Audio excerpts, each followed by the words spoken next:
So one of the last inheritance patterns I want to talk about is X-linked traits.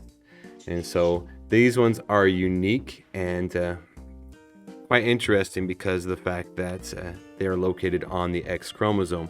And so just to refresh, these are the sex chromosomes. And so males will have an X and a Y chromosome, and then females will have two X's. And there are other genotypes for these chromosomes, but those are disorders, and we'll talk about those in another video.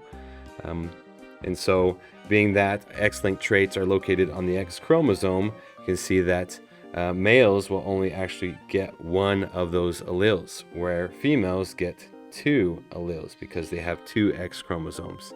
And so that presents some problems depending on what that trait is. And so I want to talk about two examples. And so the first one here is color blindness. So this is a one that most people are familiar with. And so this is just the inability to see certain colors or perceive differences in colors. And so they oftentimes use tests like this here with all these dots. And so there's a couple different types of color blindness, but the most common is red-green color blindness. And so someone that has red-green color blindness will not be able to see the difference in the color in these dots. And so as you can see here, this has the number 74 for those that have normal color vision. And so those with color blindness would not be able to see that at all. And so a lot of people don't understand what that would look like. And so this image tries to show you what it would be like to be colorblind or red-green colorblind. And so a normal vision person would be able to see down below the red flowers and the differences in the pink flowers in there. Whereas someone that is colorblind, well, both of these images would look the same, like the one on the right. And so this is a gene that is found on the X chromosome. And so to show you what that looks like as far as a Punnett square goes and why it's significant. So here's an example of a Punnett square with X-linked traits. And so let's point out some of the differences here. And so we have two individuals, and they are obviously two different genders here. So we have the female up here with two X's, and you can see the individual alleles on each of those. And so we have a dominant allele, big B, and the recessive allele, the lowercase b. But over here on the male side, you have just the one X. And so this individual has the dominant allele, and there's nothing on the Y because the Y is a completely different chromosome and does not have that same gene, and so it is left blank. And so as the Punnett square is filled in, notice that instead of having four individuals that we're not worried about what gender they are, these ones we are. And so we have two females and two males. And so with this cross, you can see the possibility of the females. They will have either homozygous dominant or a heterozygous. But the males down below, they cannot be homozygous or even heterozygous here. They are either dominant or they are recessive, depending on which allele they get. And so the interesting thing with sex-linked traits or X-linked traits is that the males, for example, the color blindness is a recessive trait. If they have just one, then they have color blindness. And so that means that many more males are colorblind than females, because females actually need two of those alleles in order to be colorblind. So there are females that are colorblind, but it's much more rare because they require two recessive alleles. And so these traits often skip generations because this individual, if they go on to have children, will pass it on, and suppose they have a daughter. And so their daughter will get this allele and say be this genotype, and so they are heterozygous for that trait. And so they have the recessive allele right there, and so oftentimes they are called carriers. So they carry the trait, but they don't express the trait. And so this individual, when they go on to have a child and say they have a son, then they pass on that allele to their son, and their son would be colorblind. And so this individual is colorblind. They have a daughter, they're not, and then there's a possibility that this individual here would have a son that is colorblind. And so that's why they say it often skips generations.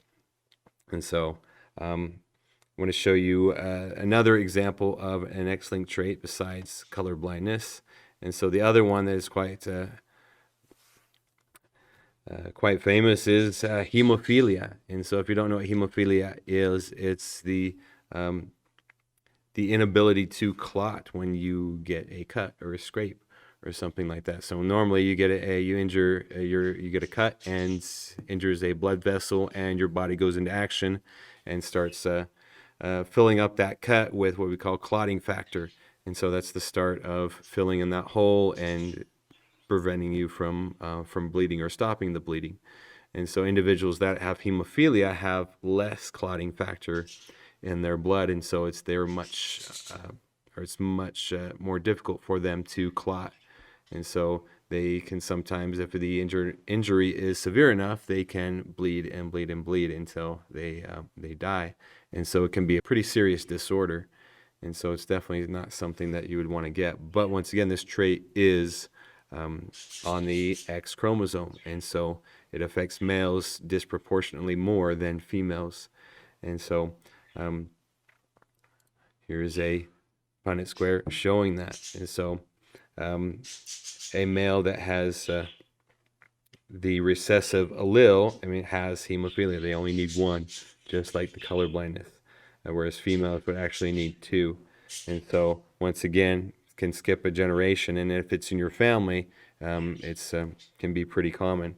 And so this father passes it on to his daughters here. Every single daughter will be a carrier for hemophilia. And so if she goes on to have a son, she has a 50% chance of passing on that allele to her son, and her son would have hemophilia. And so yeah, it's not something that you would want in your family.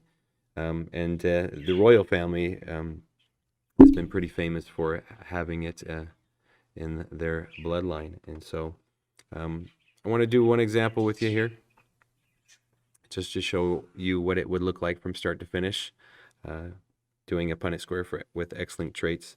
And so let's go ahead and make one here. So if we have a dominant male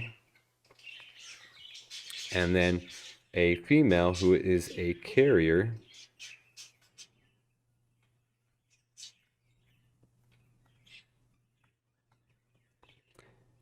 and a female who is a carrier, so they would have one dominant allele and one recessive allele. So we go ahead and look at what the Punnett square built in would look like.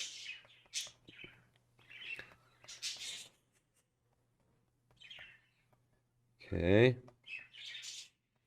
And so once again, we have to look at this in terms of male and female. And so rather than doing one single ratio for the whole Punnett square, we actually have to divide it up into male versus female. And so the genotypic and phenotypic ratios will look different depending on the gender.